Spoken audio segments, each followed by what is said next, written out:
ಈಗ ಕಾಂಗ್ರೆಸ್ನವ್ರಿಗೆ ಅನುಕಂಪ ಬಂದಿದೆ, ಈಗ ಬಂದಿದೆ ದೇವೇಗೌಡರ ಬಗ್ಗೆ ಯಾವ್ಯಾವ ಥರ ನಡೆಸ್ಕೊಂಡಿದ್ದಾರೆ. ಅವರ 70 ವರ್ಷದ ರಾಜಕೀಯ ಜೀವನದಲ್ಲಿ ದೇವೇಗೌಡರನ್ನ ಎಲ್ಲ ನಮಗೆ ಗೊತ್ತಿರ್ತಕ್ಕಂಥ, ನಾನು ಅದ್ರ ಬಗ್ಗೆ ಚರ್ಚೆ ಮಾಡಲಿಕ್ಕೆ ಹೋಗಲ್ಲ. ಇವತ್ತು ಅವರಿಗೆ ಅವರ ಉದ್ದೇಶ ದೇವೇಗೌಡರ ಬಗ್ಗೆ ಅನುಕಂಪ ತೋರಿಸಿರೋದು. ಇವತ್ತು ಯಾವೊಂದು BJP JDSನ ಮೈತ್ರಿ ಇದೆ, ಈ ಮೈತ್ರಿ ಅವರಿಗೆ ಎಲ್ಲ ಒಂದು ಕಡೆ ಅಳಕಿದೆ. ಮುಂದಿನ ಚುನಾವಣೆ ಏನಾಗುತ್ತೆ ಅಂತಕ್ಕಂಥದ್ದು ಗೊತ್ತಿದೆ ಅವರಿಗೆ. ಆ ಹಿನ್ನೆಲೆಯಲ್ಲಿ ಈ ಮೈತ್ರಿಯಲ್ಲಿ ಬಿರುಕು ತರಬೇಕು ಅನ್ನೋದು ಒಂದು ದೃಷ್ಟಿ ಇಟ್ಕೊಂಡಿದ್ದಾರೆ. ಈಗ ಅರ್ಜಿ ನಾವು ಹಾಕಿದ್ದೀವ, ದೇವೇಗೌಡರನ್ನ ಕೊಡಿ ಅಂತ ಕೇಳಿದ್ದಾರಾ? ಅದು ಯಾವುದೋ ನಮಗೆ ಸಂಬಂಧ ಇಲ್ಲದೆ ಇರೋದು. ಅವ್ರ ಪಕ್ಷದ 60 ಜನ ಶಾಸಕರಿದ್ದಾರೆ. ನಾವು ಕೊಡಿ ಅಂತ ಕೇಳಿದರೆ ಸಾರ್ವಜನಿಕವಾಗಿ ಯಾವ ರೀತಿ ದೇವೇಗೌಡರ ಬಗ್ಗೆ ಪ್ರತಿಕ್ರಿಯೆ ಬರ್ಬೋದು. ಇವತ್ತು ಕೆಲವರು ಚರ್ಚೆ ಮಾಡ್ಬೋದು, ಅಯ್ಯೋ ದೇವೇಗೌಡರು ಇದ್ದಿದ್ರೆ ಅಲ್ಲಿ ಧ್ವನಿ ಎತ್ತವರು ಅಂತೇಳಿ, ಅದು ಬೇರೆ ವಿಷಯ.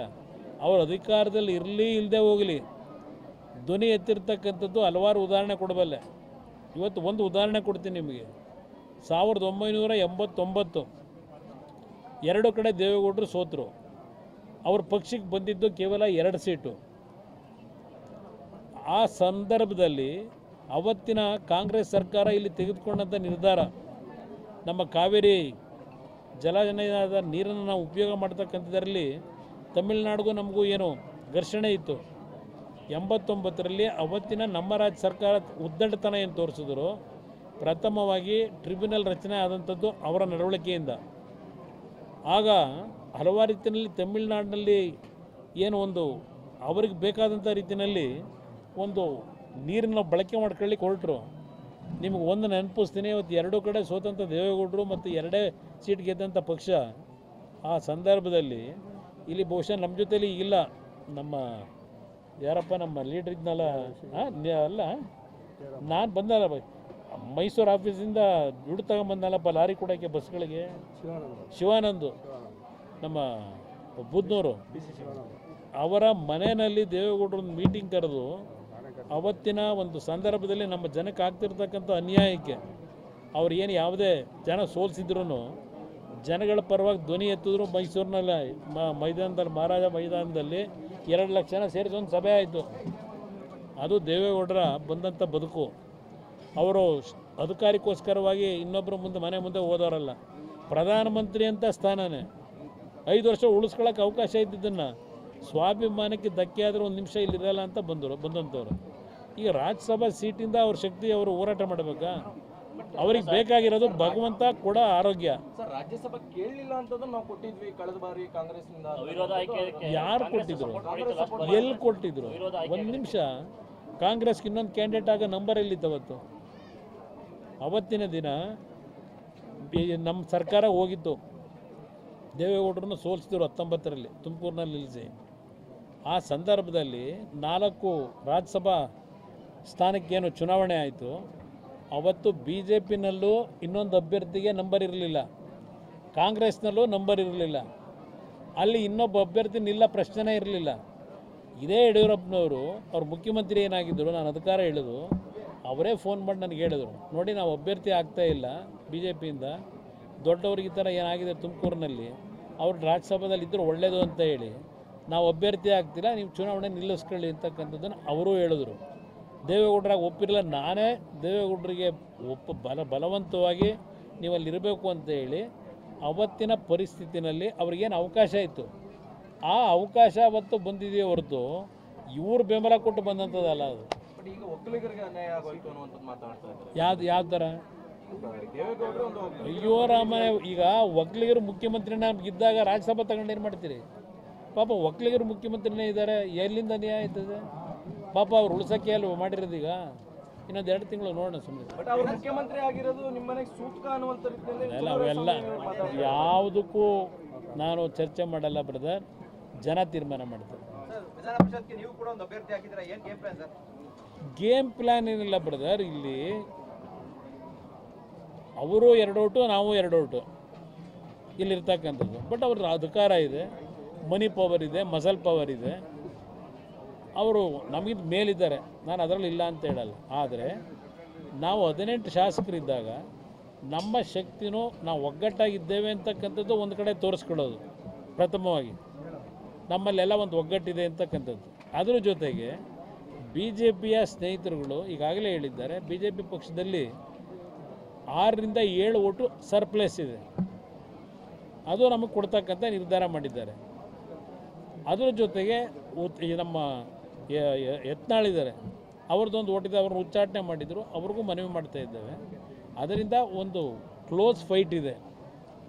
ಅದರಿಂದ ಇಲ್ಲಿ ಕೆಲವು ಮಾಧ್ಯಮದಲ್ಲಿ ಅದೆಂಥದ್ದು ಕುದುರೆ ವ್ಯಾಪಾರ, ಆ ವ್ಯಾಪಾರ ಅಂತಕ್ಕಂಥದ್ದು ಏನಿದೆ, ಅದರ ಅವಶ್ಯಕತೆ ಇಲ್ಲ.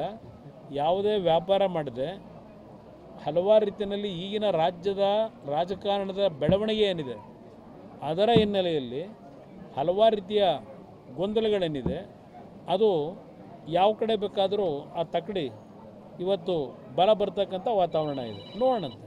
ಜಮೀರ್ ಅವರು ನಿಮ್ಮ ಸಂಪರ್ಕ ಮಾಡಿದ್ದಾರೆ ಅನ್ನುವಂಥದ್ದು. ನಾನು ಕಾಂಗ್ರೆಸ್ನ ಯಾರನ್ನೂ ಸಂಪರ್ಕ ಮಾಡಿಲ್ಲ. ಇದೆಲ್ಲ ಮಾಧ್ಯಮದಲ್ಲಿ ಬರ್ತಾ ಇರ್ತಕ್ಕಂಥ ಸುದ್ದಿಗಳು. ನಾನು ಯಾವುದೇ ಕಾಂಗ್ರೆಸ್ ನಾಯಕರನ್ನ ಭೇಟಿ ಮಾಡ್ತಕ್ಕಂಥದ್ದಕ್ಕೆ ಹೋಗಿಲ್ಲ. ನಾನು ಏನು ಸಲಹೆ ಕೊಡಲಿ?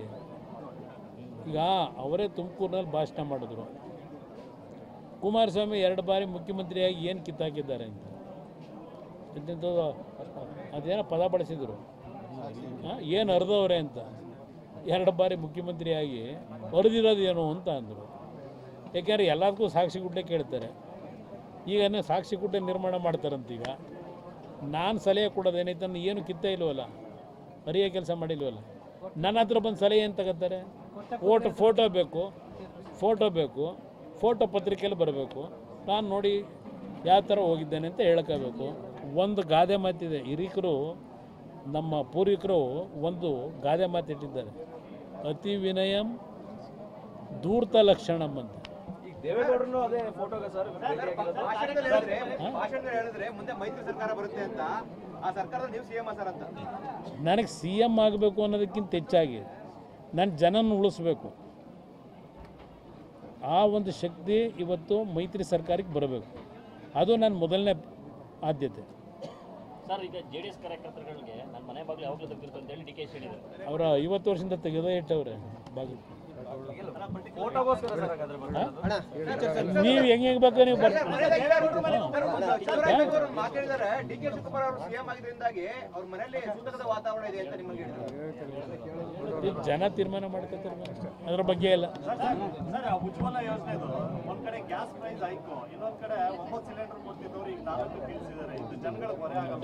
ಇಲ್ಲಿ ಪ್ರಶ್ನೆ ಇವತ್ತು ಜನಗಳಿಗೆ ಎಲ್ಲ ರೀತಿಯ ಸುಲಭವಾಗಿ ದರದಲ್ಲಿ ಕೊಡಬೇಕು ಅಂತಕ್ಕಂಥದ್ದು ಕೇಂದ್ರ ಸರ್ಕಾರದ ಒಂದು ಕಮಿಟ್ಮೆಂಟ್ ಇದೆ. ಆದರೆ ಇವತ್ತು ಕೊಲ್ಲಿ ರಾಷ್ಟ್ರಗಳಲ್ಲಿ ಯುದ್ಧ ಏನು ನಡೀತಾ ಇದೆ, ಈಗಾಗಲೇ ಮತ್ತೆ ನೆನ್ನೆಯಿಂದ ಪ್ರಾರಂಭ ಆಗಿದೆ. ಅದರ ಅನಿವಾರ್ಯತೆ ಇವತ್ತು ಆ ಪರಿಸ್ಥಿತಿಯಿಂದ ಇವತ್ತು ಕೆಲವು ವಸ್ತುಗಳ ಬೆಲೆ ಏರಿಕೆ ಅನಿವಾರ್ಯವಾಗಿ ಮಾಡಬೇಕು. ಅದು ಇವತ್ತು ಬೇರೆ ದೇಶಗಳಿಂದ ನಾವು ರಫ್ತೇನು ಮಾಡ್ಕೋತಾ ಇದ್ದೇವೆ, ಆಮದೇನು ಮಾಡ್ಕೋತಾ ಇದ್ದೇವೆ. ಇವತ್ತು ಬೆಲೆ ಎಲ್ಲದೂ ಜಾಸ್ತಿ ಆಗ್ತಿದೆ. ಹಲವಾರು ದೇಶಗಳಲ್ಲಿ ಇವತ್ತಿಂಥ ಒಂದು ಪರಿಸ್ಥಿತಿ ಆ ಯುದ್ಧದಿಂದ ಪ್ರಾರಂಭ ಆಗಿದೆ. ಇವತ್ತು ಕಾಂಗ್ರೆಸ್ನವ್ರು ಇದ್ದಿದ್ರೆ ಏನು ಮಾಡ್ತಿದ್ರು? ಟೀಕೆ ಮಾಡೋರು. ಇವರಿದ್ರೆ ಏನು ಮಾಡೋದು? ಈಗ ಈ ಸರ್ಕಾರ ಕಳೆದ 3 ವರ್ಷದಲ್ಲಿ ಯಾವ್ಯಾವುದಕ್ಕೆ ಎಷ್ಟೆಷ್ಟು ಬೆಲೆ ಏರಿಕೆ ಮಾಡ್ಕೊಂಬಂದ್ರೆ ಯಾಕೆ ಏರಿಸಿದ್ರು ಬೆಲೆ? ಈಗ ಮಾಡಿರೋ ಸರ್ಕಾರ ಅವ್ರಿಗೆ ಯಾವ ನೈತಿಕತೆ ಇದೆ ಹೇಳೋದಕ್ಕೆ? ಕೇಂದ್ರ ಸರ್ಕಾರ ಈ ವೆಹಿಕಲ್ಗಳಿಗೆ ಪ್ರೋತ್ಸಾಹ ಕೊಡ್ತಾ ಇದೆ, ರಾಜ್ಯ ಸರ್ಕಾರ ತೆರಿಗೆ ಜಾಸ್ತಿ ಮಾಡ್ತಾ ಇದೆ. ನಿನ್ನೆ ದಿನದ ಅದು 37 ವರ್ಷದಲ್ಲಿ ಈ ರೀತಿಯ ಒಂದು ಪ್ರಕರಣ ಕಂಡಂಥದ್ದು ಮೊದಲನೆಯ ಪ್ರಕರಣ ಅಂತಕ್ಕಂಥದ್ದನ್ನು ಅಲ್ಲಿಯ ಕಾರ್ಮಿಕರು ನಿನ್ನೆ ನನ್ನ ಮುಂದೆ ಹೇಳಿದ್ರು. ನಾನು ನಿನ್ನೆ 4 ಕಾಲದಾದಂಥ ಘಟನೆಯನ್ನು ಸಾಯಂಕಾಲ 6:30-7 ಗಂಟೆಗೆ ನನಗೆ ಮೆಸೇಜ್ ಬಂತು. ಅದರ ಹಿನ್ನೆಲೆಯಲ್ಲಿ ಇಮ್ಮಿಡಿಯೇಟಾಗಿ ನಮ್ಮ ಅಧಿಕಾರಿಗಳಿಗೆ ಸೂಚನೆ ಕೊಟ್ಟಿದ್ದೆ.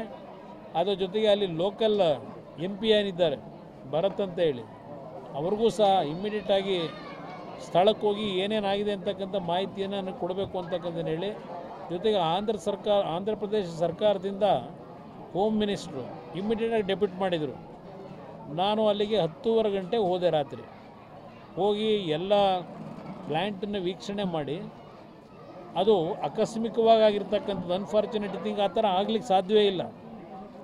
ಆದರೆ ಅದು ಏನೋ ಒಂದು ನಾವು ಎಷ್ಟೇ ಜಾಗರೂಕರಾಗಿ ಕೆಲಸ ಮಾಡಿದ್ರು ಒಂದೊಂದು ಬಾರಿ ಈ ರೀತಿಯ ಘಟನೆ ಆಗ್ತಕ್ಕಂಥದ್ದೇನಿದೆ. ನಾನು ಎಲ್ಲವನ್ನು ವಿಚಾರಿಸಿದಾಗ ಮೊದಲನೇ ಬಾರಲ್ಲಿ 37 ವರ್ಷದಿಂದ ಕೆಲಸ ಮಾಡ್ತಕ್ಕಂಥ ಕೆಲವು ಟೆಕ್ನಿಷಿಯನ್ಸ್ ಹೇಳ್ತಾ ಇದ್ರು ನೆನ್ನೆ, ಸರ್ ನಮ್ಮ ಜೀವನದಲ್ಲಿ ನಾವು 37 ವರ್ಷದಿಂದ ಇಲ್ಲಿ ಕೆಲಸ ಮಾಡ್ತಾ ಇದ್ದೇವೆ, ಇಂಥ ಘಟನೆ ಎಂದೂ ಆಗಿರಲಿಲ್ಲ ಅಂತಕ್ಕಂಥದ್ದನ್ನು ಅವರೆಲ್ಲ ನನ್ನ ಗಮನಕ್ಕೆ ತಂದರು.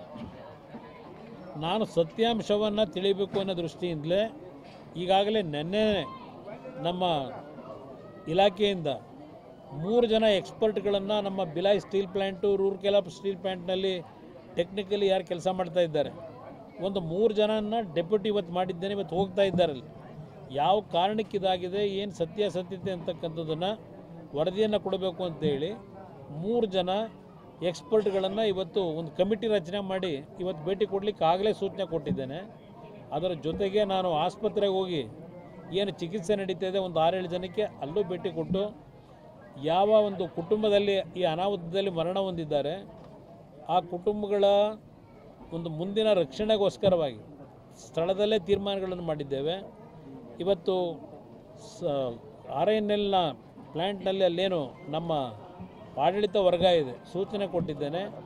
ಆ ಸೂಚನೆಯ ಪ್ರಕಾರ ರೆಗ್ಯುಲರ್ ಎಂಪ್ಲಾಯೀಸ್ ಏನಿದ್ದಾರೆ ಮತ್ತು 2 ನಮ್ಮ ಔಟ್ಸೋರ್ಸಸ್ಸಿಂದ ಕೆಲಸ ಮಾಡ್ತಿದ್ದವರು ಮರಣ ಹೊಂದಿದ್ದಾರೆ, ಅವ್ರಿಗೂ ಒಳಗೊಂಡಂತೆ ರೆಗ್ಯುಲರ್ ಎಂಪ್ಲಾಯೀಸ್ಗೆ ನಾವು ಏನು ಅವರಿಗೆ ಕಾಂಪನ್ಸೇಷನ್ ಕೊಡ್ತಾ ಇದ್ದೇವೆ ಅದೇ ಕಾಂಪನ್ಸೇಷನ್ನ ಔಟ್ಸೋರ್ಸಸ್ನಲ್ಲಿ ಕೆಲಸ ಮಾಡ್ತಾ ಇರತಕ್ಕಂಥವ್ರಿಗೂ ಕೊಡಬೇಕು ಅಂತ ಸೂಚನೆ ಕೊಟ್ಟು ಇವತ್ತು ಒಂದೊಂದು ಕುಟುಂಬಕ್ಕೆ ಬಹುಶಃ 1.25 ಕೋಟಿಯಿಂದ 1.5 ಕೋಟಿ ಹಣ ದೊರಕ್ತಾ ಇದೆ. ಆ ರೀತಿಯ ನಿನ್ನೆ ತೀರ್ಮಾನ ಮಾಡಿದ್ದೇನೆ ಸ್ಥಳದಲ್ಲೇ. ಅದರ ಜೊತೆಗೆ PM ಅವರ ರಿಲೀಫ್ ಫಂಡಿಂದ ವಿಷಯ ಗೊತ್ತಾದ ತಕ್ಷಣ ಅವರು ಸಹ 2 ಲಕ್ಷ ಒಂದೊಂದು ಕುಟುಂಬಕ್ಕೆ ಪರಿಹಾರವನ್ನು ಘೋಷಣೆ ಮಾಡಿದ್ದಾರೆ. ಆಸ್ಪತ್ರೆಯಲ್ಲಿ ಇರ್ತಕ್ಕಂಥವರಿಗೆ ಚಿಕಿತ್ಸೆಗೆ 50,000 ರೂಪಾಯಿ ಅವ್ರ ಕಡೆಯಿಂದಲೂ ಕೊಟ್ಟಿದ್ದಾರೆ. ನಾವು ನಮ್ಮ ಅಧಿಕಾರಿಗಳಿಗೆ ಹೇಳಿದ್ದೇನೆ, ಆಸ್ಪತ್ರೆಯ ಸಂಪೂರ್ಣ ಖರ್ಚು ವೆಚ್ಚವನ್ನು ನಮ್ಮ ಇಲಾಖೆಯಿಂದ ಭರಿಸ್ತಾ ಇದ್ದೇವೆ. ಅದರ ಜೊತೆಗೆ ಆ ಒಂದು ಕಾರ್ಖಾನೆಯಲ್ಲಿ ಕೆಲಸ ಮಾಡ್ತಾ ಇದ್ದಂಥವ್ರು ಏನಿದ್ದಾರೆ ಅವರ ಕುಟುಂಬಗಳಿಗೆ ಆ ಕಾರ್ಖಾನೆಯ ನಮ್ಮ ಟೌನ್ಶಿಪ್ ಏನಿದೆ ಅಲ್ಲಿ ಅವರಿಗೆ ಒಂದು ಮನೆಯನ್ನು ಪರ್ಮನೆಂಟಾಗಿ ಕೊಡ್ತಕ್ಕಂಥ ನಿರ್ಧಾರ ಮಾಡಿದ್ದೇನೆ. ಅದರ ಜೊತೆಗೆ ಆ ಕುಟುಂಬದಲ್ಲಿ ಒಬ್ಬರಿಗೆ ಅದು ಔಟ್ಸೋರ್ಸಸ್ಸಿಂದ ಕೆಲಸ ಮಾಡ್ತಿದ್ದವರ ಕುಟುಂಬ ಇರ್ಬೋದು, ರೆಗ್ಯುಲರ್ ಎಂಪ್ಲಾಯೀಸ್ ಇರ್ಬೋದು, ಆ ಕುಟುಂಬಗಳಿಗೂ ಒಂದು ಉದ್ಯೋಗವನ್ನು ಕೊಡ್ತಕ್ಕಂಥದ್ದಕ್ಕೂ ಆದೇಶ ಮಾಡಿದ್ದೇನೆ. ಮತ್ತು ಅವರ ಮಕ್ಕಳಿಗೆ ಶಿಕ್ಷಣಕ್ಕೆ ಸಂಪೂರ್ಣವಾಗಿ ಜವಾಬ್ದಾರಿ ನಮ್ಮ RINL ಸಂಸ್ಥೆನೇ ತೆಗೆದುಕೋಬೇಕು ಅಂತಕ್ಕಂಥದ್ದು ಮತ್ತೊಂದು ತೀರ್ಮಾನ ಮಾಡಿದ್ದೇನೆ. ಅಂದ ಅಲ್ಲಿ ತಕ್ಷಣಕ್ಕೆ ಆ ಕುಟುಂಬಕ್ಕೆ ನಾವು ಜೀವ ವಾಪಸ್ ತರಲಿಕ್ಕಾಗದೇ ಇದ್ದರೂ ಆ ಕುಟುಂಬಗಳ ಒಂದು ಬದುಕಿಗೆ ಬಹುಶಃ ಪ್ರಥಮ ಬಾರಿಗೆ ಈ ರೀತಿಯ ಒಂದು ಪರಿಹಾರವನ್ನು ಇವತ್ತು ತೆಗೆದುಕೊಂಡಿರ್ತಕ್ಕಂಥದ್ದು ಇಷ್ಟು ದೊಡ್ಡ ಮಟ್ಟದಲ್ಲಿ ಈ ಒಂದು ಪ್ರಕರಣದಲ್ಲಿ ಅಂತಕ್ಕಂಥದ್ದನ್ನು ನಿಮ್ಮ ಗಮನಕ್ಕೆ ತರ್ತಾ ಇದ್ದೇನೆ. ನಾನು ಹೋಗಿ ಎಲ್ಲ ಅವ್ರ ಜೊತೆ ಚರ್ಚೆ ಆದ ನಂತರ ಅವರಲ್ಲಿದ್ದಂಥ ಆತಂಕಗಳನ್ನು ಇವತ್ತು ಸಂಪೂರ್ಣವಾಗಿ ಸ್ವಲ್ಪ ಧೈರ್ಯ ತುಂಬಿದ್ದೇನೆ. ಅಲ್ಲಿ ಕೆಲಸ ಮಾಡ್ತಕ್ಕಂಥ ಎಂಪ್ಲಾಯೀಸ್ಗೆ ಹೇಳಿದ್ದೇನೆ, ನಿಮ್ಮ ಜೊತೆಯಲ್ಲಿ ನಾವು ಇದ್ದೇವೆ, ಯಾರೂ ಹಂಚ್ಕೊಳ್ಳೋದು ಬೇಕಾಗಿಲ್ಲ, ತಪ್ಪು ಮಾಹಿತಿಗಳನ್ನು ಕೊಡಬಾರ್ದು ಅಂತಕ್ಕಂಥದ್ದನ್ನು ಹೇಳಿದ್ದೇವೆ. ಅದರಿಂದ ನಿನ್ನೆ ನಾನು ತಕ್ಷಣ ಹೋಗಿ ಅಲ್ಲಿ ಎಲ್ಲ ರೀತಿಯ ವ್ಯವಸ್ಥೆಗಳನ್ನು ಮಾಡಿ ಬೆಳಗಿನ ಜಾವ 3:15 ಗಂಟೆಗೆ ಬೆಂಗಳೂರು ವಾಪಸ್ ಬಂದು ಈಗ ಮಂಡ್ಯಕ್ಕೆ ಬಂದಿದ್ದೆ.